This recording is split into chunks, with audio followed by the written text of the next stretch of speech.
such a conditioning, or at least I don't think most children do, No, you know, no. they're being indoctrinated at a very young age. So I think anyone who experiences trauma as a kid, especially children, see things as black and white, very literal, you know, right and wrong. And we kind of teach kids that, like, lying is bad, yeah, and so on. I think with the religious piece of this puzzle, though, is that we're also taught to be very good and stalwart and perfect. Mm-hmm. And so if we don't measure up to that, our brain finds ways to make it work. And that might be lying. Yeah. And so I think that's how it contributes to the lying, because it's like we're having to cover up our humanness. You know, we aren't perfect people. Like, to be human is not to be perfect. And so our brain finds ways to lie and make up for it. And like you said, some could be white lies. We all do that probably even today, those of us who've transitioned out. But that pathological lying, I think what happens is it's people want to start to control their own narrative.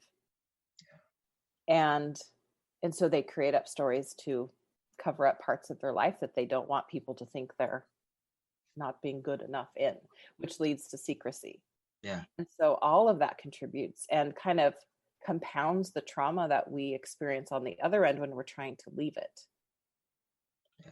So ultimately, it's kind of like trying to rebuild your self-esteem in a negative way, right? Yeah, right. Yeah. And I think that, yeah, that's a good way to look at it. And, you know, shame, which I think is what people are trying to avoid when they lie. Shame lives in the dark places, Yeah. right? And so our lies live in the dark places. And so, yeah, it leads to the secrecy. You know, we lie to make ourselves look better. And in Christianity, when you're supposed to be Christ-like and becoming these perfect people, we're just not. We're never going to measure up to that. Yeah, exactly. So, you know, how does this, you know, when we move back over to an organizational type thing in terms of religion, how does this benefit the I think it's safe to call it a deception, right? How does that benefit the church, whether it's Jehovah's Witness or Mormons? Yeah, well, I think going back to what I said, it's keeping the narrative they want to control. It's keeping it alive. Yeah. And so in Mormonism, for example, I say we were taught the whitewashed version of the church history, which contributed to all of these beautiful stories and wonderful things happening. And so if the religion can keep, or the institution can keep perpetuating the story, it's just beautiful and it's lovely and it has all the good things, right? Maybe you'll hear a story here and there of someone messing up, but then how they came and the atonement saved them, that kind of thing. So going back to kind of what I was starting to talk about, like when we live in the information era, right? We have so much information at our fingertips. And so I was able to deconstruct just from a logical viewpoint when I finally gave myself permission, because I had years building up to my doubts, but I was so scared because I wasn't supposed to read anything. And I was the good Mormon girl who did all the things. And so when I finally started to research and discover that they were hiding kind of this other dark side of the church that just, they didn't want to talk about it, right? Sweep it under the rug. Let's not look there. So I think that helps protect the institution because you're keeping it pristine and clean and happy, right? Pristine and clean. Yeah. Air quotes for people who can't see. Exactly. Yeah. And so I think from a member, seeing the lying is so contradictory of what we're taught, right? To follow Christ and to be like him and to, of course, not lie. We were all taught that, even whether you're religious or not growing up. Someone who wasn't even in one of our respective faiths, lying's wrong, lying's bad. Now you add the religious layering of that and it just takes on a different, so I think it for sure protects the institution if you can keep it all nice and tidy. Absolutely. I always, part of my podcast is of asking the question, what types of people are okay with doing this, right? And what I mean is regular people who have empathy, they can do some bad things for a little while, but after a while, you got to say something. You're going to stop. Something is going to happen. Yeah. What kind of people are sitting at the top of these food chains in terms of religion? What Sure. type of personality types are okay with doing this? Right. You know what I mean? So that's a question I ask all the time. Um, so this next question for you is, part of or what you do is, let me correct myself. Let me correct myself. I want to preface it with a quote from one of your episodes, Oh. and this is the Yellow Brick Road: The Mm. Uncertainty of Life After Mormonism, right? Hmm. And it's simple. He says, "Go back with me in time to when you believed in the church, right? You had certainty that the church was true, Yep. right? Hmm. So for people, once they realize they've had their faith crisis, what's next? This is where I think you're great at. What's next? How do you walk them through? Because for people like me, my job is to say, hey, wake up, pay attention to what you're doing. And so they're going to need a soft landing, right? Which is Yes. where I think, people like you come in. So how do you lead them down that journey of getting back to a good place? I think because there is no certainty. We came from certainty. We came from believing that we knew where we came from, why we're here, where we're going. And so certainty it's a scary thing, because when you go through your faith crisis, or I'm not sure how you word that, but you're kind of awakening to like it's not what it was cracked up to be. Mm-hmm. You feel so like, well, then what? Now what? Like, Yeah. I remember talking to a friend who was in another religion. She was in an MBA program with my husband at the time, and I remember going to her church because I just wanted to experience another church. And I remember saying, well, who's in charge of this? Like, who, like, is like, because the Mormon church, and I would think this is very much like Jehovah's Witness, you have headquarters, Mm-hmm. and then it's like the same everywhere you go. And she's Right. like, no, this is just this church. And so I remember like just my certainty of how it's supposed to be done. I wasn't even real for just like kind of I don't want to say average. I can't speak to all religions, but kind of like an evangelical type of church house. Mm-hmm. Um, and so I think the certainty, once we can get comfortable with the not knowing, I think we're able to go forward. But because our brains were coming from this is how you do it, that's why it's so scary, because we go, well, this is how you do it. I don't know what I'm doing anymore. And then we feel this frenzy, I call it the free falling. I spent several years just not knowing up from down because I didn't have that certainty. Once I was like, oh, there is no certainty. Yeah. That's not a thing. I started to be able to ease into life after, but it took me a little while to get there. Got it.